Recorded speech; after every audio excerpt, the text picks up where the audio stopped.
असदुद्दीन ओवैसी साहब को 15 मिनट के लिए इस देश का गृह मंत्री बना दो, 15 मिनट के लिए अगर गृह मंत्री बना दो तो आप देखो कि क्या पाकिस्तान का हालत होता है।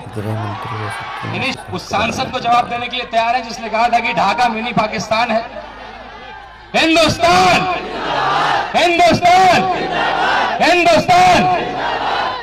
जब हमारे दुश्मन ये चाहेंगे कि कश्मीर में धर्म के आधार पे हमारे भाइयों को मारेंगे और मार करके पूरे भारत में हिंदू मुसलमान की लड़ाई करा करके, क्योंकि पाकिस्तान के पास ऐसा कोई ताकत नहीं है कि वो हिंदुस्तान का मुकाबला कर सके। केवल एक ही उन्होंने सोचा कि हिंदू मुसलमान करके हमें आपस में लड़ा करके हमारे देश में जहर फैला करके वो हमें हरा देंगे, हमें बर्बाद कर देंगे।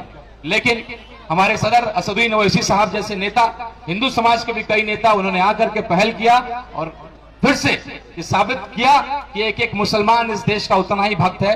पुराना इतिहास है, इंडिया गेट पे आपका नाम दर्ज है। ये इंतजार हम लोग पिछले 1 साल से कर रहे थे।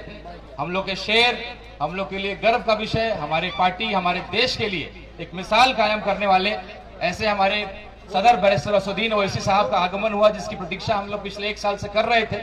आज ये मुकम्मल हुआ। इस सब के लिए आप सब लोग इस आज के दिन के लिए बधाई। और एक क्रांतिकारी दिन, एक ऐतिहासिक दिन।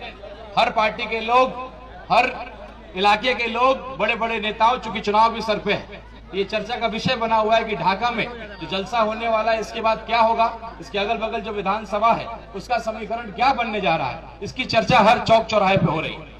एक मैं आपसे आग्रह करना चाहता हूं, कुछ साल पहले आपकी एक सांसद थी जिन्होंने कहा था कि ढाका मिनी पाकिस्तान है, आप सबको याद होगा।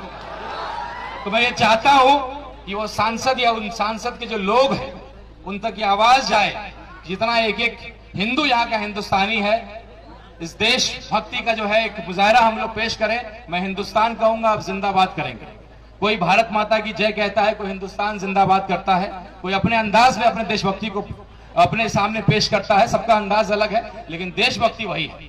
तो मैं एक बार ढाका के आवाम से आग्रह करता हूं कि मैं हिंदुस्तान कहूंगा, आप जिंदाबाद करेंगे। और ये गिनती जो है हम लोग गिनने का प्रयास करेंगे, कितने लोग हम लोग उपस्थित हैं। आप लोग तैयार हैं?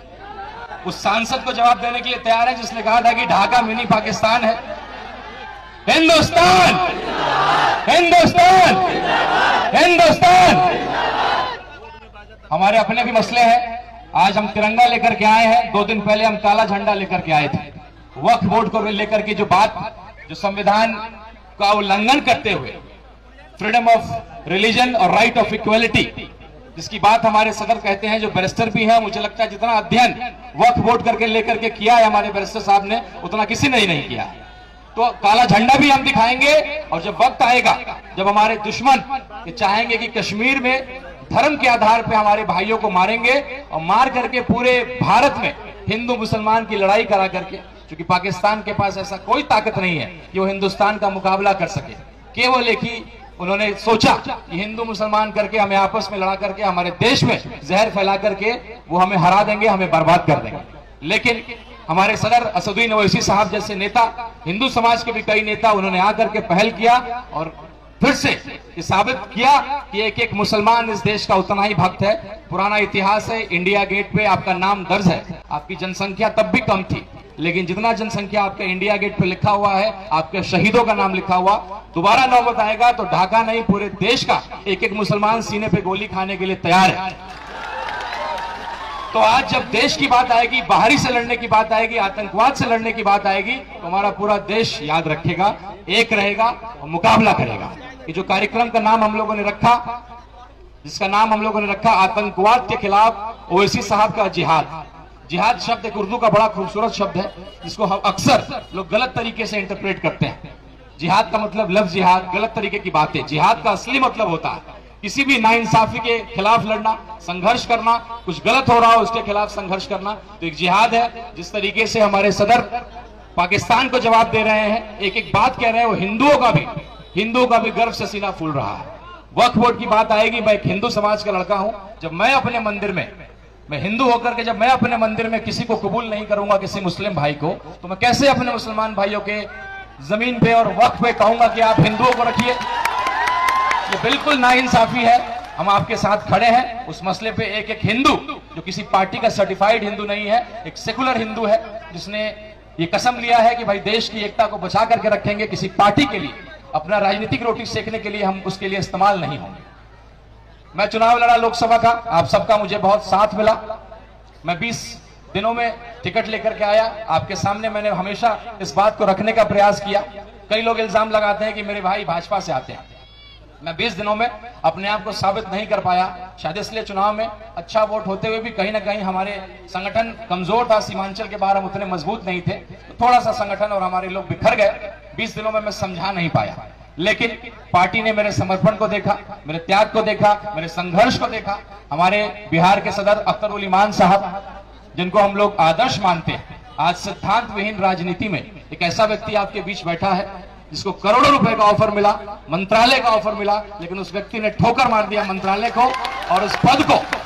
तो आज के सिद्धांत विहीन और भी बिहार के जो पलटू राम और ऐसे लोगों के लिए जाना जाता है, उस जगह से एक ऐसा विधायक, एक ऐसा वफादार व्यक्ति जिसके नाम के पीछे भी ईमान है और ईमान का पक्का है, तो ऐसे व्यक्ति के अंदर काम करना मेरे लिए गर्व का विषय है। कई लोग मुझसे सवाल करते हैं कि भाई आप क्या कर रहे हैं, आप तो सियासी परिवार से आते हैं, सीताराम बाबू आप सब लोगों से जुड़े रहे, लंबे टाइम तक आपके मंत्री रहे, सांसद रहे, तो कई लोग मुझसे सवाल करते हैं कि आप बेवकूफी कर रहे हैं, आप क्या कर रहे हैं।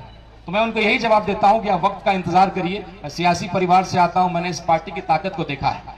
बाकी पार्टियों में कार्यकर्ता होते हैं, लेकिन इस पार्टी में दीवाने होते हैं, और उन दीवानों की दीवानगी मैं कल रात से देख रहा हूं। कोई गया से आ रहा है, कोई रोहतास से आ रहा है, हर जिला से, सीमांचल के मेरे जितने भी अतिथि आज आए हैं, तो ये दीवानगी है इस पार्टी की। और मुझे मालूम है कि अब मैं आपका विश्वास जीत चुका हूं। मैं आपके लिए लगातार काम कर रहा हूं, चाहे लहन ढाका का मुद्दा हो, जहां पूरे गांव के साथ अन्याय किया जा रहा है। उसका सवाल लहन ढाका का किसी ने उठाया तो अख्तर उल ईमान साहब ने उठाया। एक दलित के बेटे को बिजली विभाग ने प्रताड़ित करके उसका सुसाइड करा दिया, उसका मर्डर हो गया गलत बिजली बिल वसूलने के क्रम में। उसका सवाल किसने उठाया? अख्तर उल ईमान साहब ने उठाया। आज मात्र हमारे पास एक विधायक है, इसलिए हम हर मसले को नहीं उठा पाते हैं, लेकिन मुझे पूरा विश्वास है कि अब आप लोग का आशीर्वाद हमें मिलेगा तो बिल्कुल अगला सरकार जो बिहार में बनेगा बिना AIMIM के सपोर्ट के नहीं बनने जा रहा है। 4 विधायक हमारे थे, 4 को आपने, 5 विधायक थे, 4 को आपने तोड़ा है। विधायकों को तोड़ा था, तौसीफ भाई हमारे उपस्थित हैं। तो मैं चाहता हूं कि वो 15 मिनट, मेरे एक चाचा है जो मुझे चाय पिला रहे थे, उन्होंने कहा था कि जरा सदर साहब आएंगे, उनको कहिएगा ये बात, मेरी तरफ से मैसेज दीजिएगा। तो उन्होंने यही मैसेज दिया कि अगर असदुद्दीन ओवैसी साहब को 15 मिनट के लिए इस देश का गृह मंत्री बना दो, 15 मिनट के लिए अगर गृह मंत्री बना दो, तो आप देखो कि क्या पाकिस्तान का हालत होता है। इन्हीं शब्दों के साथ मैं आपसे विदा लेता हूं, और मुझे पूरा विश्वास है जो वादा हम लोगों ने किया था, पार्टी ने मेरे समर्पण को, मेरी मेहनत को, मेरे इसको जज्बे को स्वीकारा। हमारे अख्तर उल ईमान साहब, इंजीनियर आफ्ताब साहब जो मेरे गार्जियन